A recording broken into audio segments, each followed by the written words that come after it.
Muy buenas tardes, Carlos Enrique González, director del Museo de la Imagen y la Palabra MUPI. Será un honor y un gusto poder saber de su conocimiento a través de la entrevista. Gracias por su tiempo y su espacio. Señor Enrique González, ¿qué lo motivó a venir a nuestro país, tomando en cuenta que a su llegada nos encontrábamos en pleno conflicto armado? Bien, vengo al país motivado por la fundación de un medio de comunicación clandestino en medio de la polarización en que vivía el país, y es una situación que se da en diciembre de 1980, cuando arribamos a El Salvador e inmediatamente nos dirigimos a Morazán a instalar lo que se conoció como la Radio Venceremos. ¿Cuáles fueron sus vivencias de mayor peso o qué le haya causado mayor impacto durante la guerra vivida en nuestro país? Pues lo que me originó más impacto a nivel de comunicador fueron los sucesos de la masacre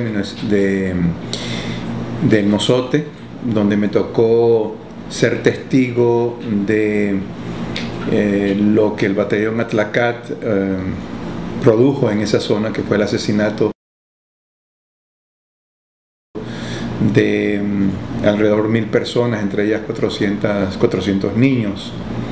Entonces, pues esa es como la experiencia más fuerte que como comunicador tuve durante la guerra.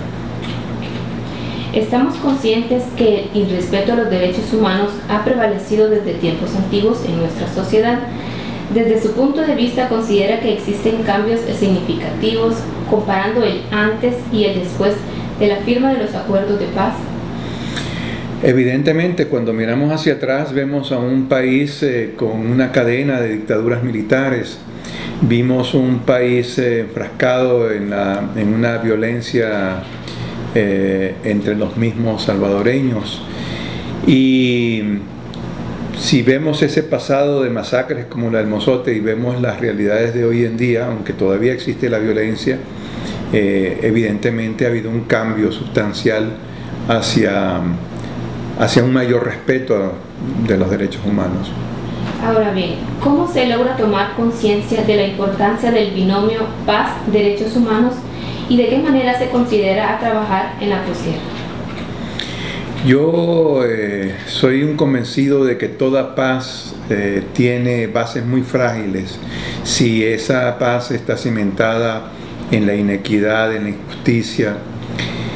Por lo tanto, yo creo que para consolidar definitivamente el proceso de paz tienen que eliminarse algunas de las causas que originaron la guerra, ¿verdad?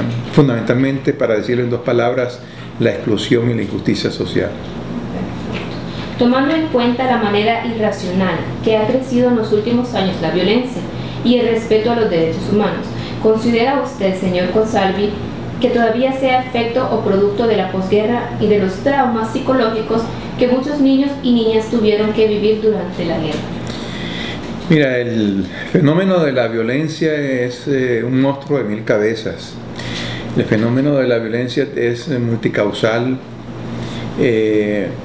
así que directamente yo no lo ligaría como una secuela del conflicto recién pasado.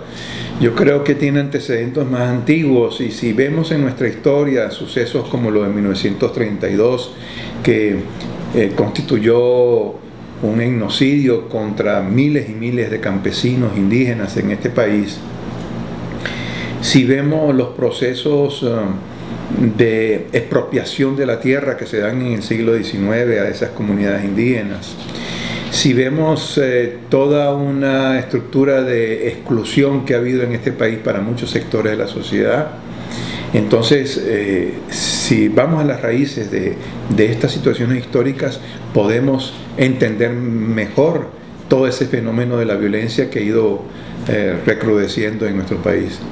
Okay. ¿Cómo surge el MUPI y cuál es la principal labor que realiza? Pues el Museo de la Palabra y la Imagen nace con la intención de rescatar archivos que nos hablan de la historia y de la cultura nacional. Así hemos rescatado archivos relacionados con la literatura, como la de Salarrué, Pedro Chofla Rivas, Matilde Elena López, y estos archivos son convertidos en exposiciones itinerantes, en libros, en películas, y fundamentalmente con la idea de llevar a las nuevas generaciones estos elementos que refuercen ciudadanía, que refuercen identidad y sobre todo nos ayuden a fijar la memoria histórica para mirar en qué mejor manera podemos construir el futuro.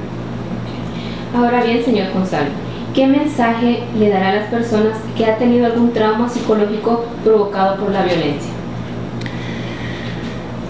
Pues depende de la intensidad de ese trauma, ¿verdad? Si de alguna manera habría que buscar atención profesional. Yo creo que una de las grandes deudas que tiene la sociedad salvadoreña, que tiene el Estado salvadoreño, es para cientos de salvadoreños y salvadoreñas que quedaron afectados por la violencia y que han sido abandonados a su suerte sin ningún tipo de atención psicológica. Sin embargo, bueno, ante esa ausencia conozco de casos. Un caso muy cercano es el de Lucio Vázquez Chillo, trabajador del museo, que tiene secuelas muy fuertes debido a que fue testigo de la muerte de su familia en esa época de violencia, y él ha podido remontar todos esos traumas y todas esas cicatrices de la memoria a través de la autoayuda,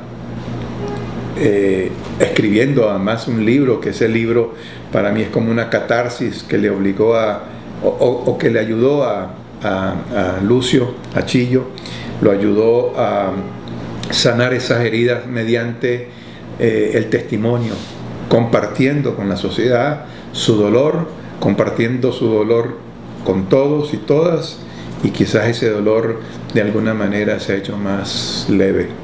Así es. ¿Cuál considera que es el factor más dominante que genera la violencia? Decíamos que la falta de oportunidades en las sociedades es uno de los elementos que la originan, aunque, repito, hay muchas causas que se juntan en esa olla de presión, ¿verdad? La desintegración familiar, la falta de valores, los errores del sistema educativo,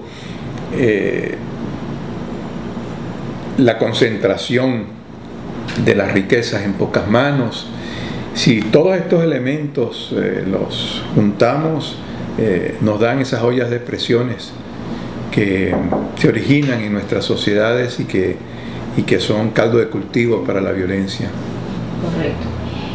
¿Para usted cree que existen soluciones para cesar o controlar de alguna manera la violencia? Esfuerzos colectivos de toda la sociedad, de partidos políticos, de empresarios, de diversos sectores de la sociedad, que unan esfuerzos para construir proyectos de país que den soluciones a estos fenómenos que hacen tanto daño a la sociedad. Y ahora bien, señor Consalvia, para finalizar nuestra entrevista, ¿cuál es la posición que un periodista debe de tomar en cuenta ante una problemática que es la violencia? Hacer un periodismo investigativo, responsable y serio, creo que es una de las principales obligaciones de un comunicador en estos contextos. Profundizar en las causas sociales de estos fenómenos, ser objetivo y siempre estar en búsqueda de soluciones y de propuestas.